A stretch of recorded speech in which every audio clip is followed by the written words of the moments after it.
In the heart of West Africa, nestled along the sandy banks of the river Niger, lies the ancient city of Timbuktu, a name that has for centuries conjured images of remote mystery, golden sands, and the echoes of a lost civilization. But behind the myths and romantic tales, Timbuktu stands as one of the most extraordinary centers of learning in human history. During its golden age, the city was home to scholars, poets, and philosophers whose work shaped the intellectual landscape of Africa and the Islamic world. At its core was Sankoré University, a beacon of knowledge that preserved and produced wisdom for generations. The story begins in the 14th century, when the Mali Empire was at its height. Under the rule of Mansa Musa, the richest man the world has ever known, Timbuktu flourished. Gold flowed through its markets, but it was the pursuit of knowledge that truly enriched the city's soul. Mansa Musa's legendary pilgrimage to Mecca not only brought Timbuktu to the attention of the wider Islamic world, but also inspired him to invest in education and scholarship. He commissioned the building of mosques, libraries, and madrasas, transforming Timbuktu into a sanctuary for learning. Sankoré University was not a university in the modern sense, but rather a vast network of mosques, schools, and libraries, each led by learned scholars who guided students through rigorous studies. It is said that at its peak, Sankoré and its associated institutions housed more than 400,000 manuscripts, texts covering a breathtaking range of subjects. These manuscripts contained treatises on astronomy, mathematics, law, medicine, geography, philosophy, poetry, and theology. Works of Greek philosophers rubbed shoulders with treatises from the Islamic Golden Age, and original compositions from West African thinkers enriched the vast collection. The scholars of Timbuktu were men and women of remarkable erudition. They wrote in Arabic, but also in local languages, including Songhai and Tamashek. Their intellectual pursuits were not confined to religious studies. Rather, they ventured into every branch of human knowledge. They debated the nature of the universe, charted the movements of the stars, and developed advanced legal codes. Their work in medicine included the study of anatomy, pharmacology, and even surgical procedures.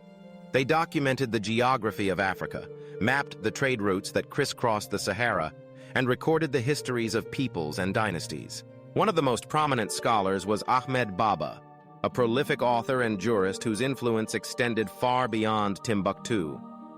Born in 1556, Ahmad Baba wrote more than 40 works on law, theology, and grammar. His scholarship was so revered that when Moroccan invaders sacked Timbuktu in 1591, they exiled him to Marrakesh, hoping to harness his intellect for their own purposes.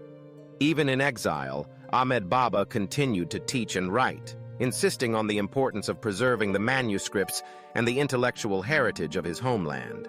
But Ahmad Baba was only one of many. Scholars such as Muhammad Bagayogo, Abu al-Abbas al-Sanhaji, and Sidi Yahya each left their mark, guiding students through the complexities of jurisprudence, ethics, and the sciences. The curriculum was demanding. Students often memorized entire books, recited poetry, and engaged in rigorous debate. Mastery of a subject was recognized through Ijāzah, a certificate granted by a teacher, symbolizing the transmission of knowledge from one generation to the next. The manuscripts themselves were often works of art. Written on fine paper, decorated with calligraphy, and sometimes illuminated with gold, they were treasured not only for their content, but for their beauty. The libraries of Timbuktu became repositories of collective wisdom, guarded by families who passed them down as sacred trusts. Some manuscripts were copied and traded across the Sahara, connecting Timbuktu to Cairo, Fez, and even Andalusia. Outside the walls of Sankore, the city bustled with life. Merchants from distant lands arrived with salt, gold, and goods, but they also brought questions, ideas, and stories. The scholars welcomed them, engaging in conversation and debate. Timbuktu's intellectual climate was cosmopolitan, open to new ideas while rooted in its traditions. Women played a vital role in this society, with some serving as teachers and patrons of the arts. The city's reputation spread far and wide. European explorers heard rumors of a place where books were more valuable than gold, where learning was the highest pursuit. Legends grew, and Timbuktu became a symbol of the unattainable, a city of scholars hidden beyond the desert's edge. Yet for those who lived there, knowledge was not hidden but shared, debated, and celebrated. The fate of Timbuktu's manuscripts was often precarious. Over centuries, invasions, fires, and the ravages of time threatened their survival. But the people of Timbuktu understood their value.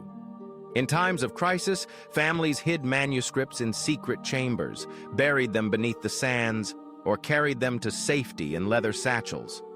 This commitment to preservation ensured that, even as empires rose and fell, the wisdom of Sankoré endured. What does the legacy of Timbuktu's scholars mean today? It is a reminder that Africa's intellectual history is rich and profound, shaped not only by oral tradition, but by written word.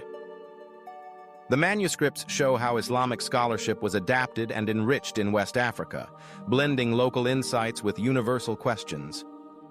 They reveal a society where literacy, debate, and critical thinking were cherished, and where learning was open to all. In recent years, efforts have been made to digitize and protect Timbuktu's manuscripts. Scholars and archivists work tirelessly to catalog their contents, making them accessible to new generations. Each page is a testament to human curiosity, resilience, and the enduring power of knowledge. The story of Timbuktu and its scholars is not a tale of lost glory. It is a living legacy. It challenges the stereotypes of Africa as a continent without written history, and it celebrates the universal human quest for understanding. From the banks of the Niger, across the sands of the Sahara, and into the libraries of the world, the wisdom of Sankoré continues to inspire. So, when we think of Timbuktu, let us remember not just the mystery and the myth, but the men and women who gathered in its courtyards, debated beneath its minarets, and filled its libraries with the light of learning. Their manuscripts, hidden for centuries, are now being rediscovered, reminding us that the pursuit of knowledge knows no boundaries, and that the treasures of the mind are among the greatest gifts we can pass on to the future.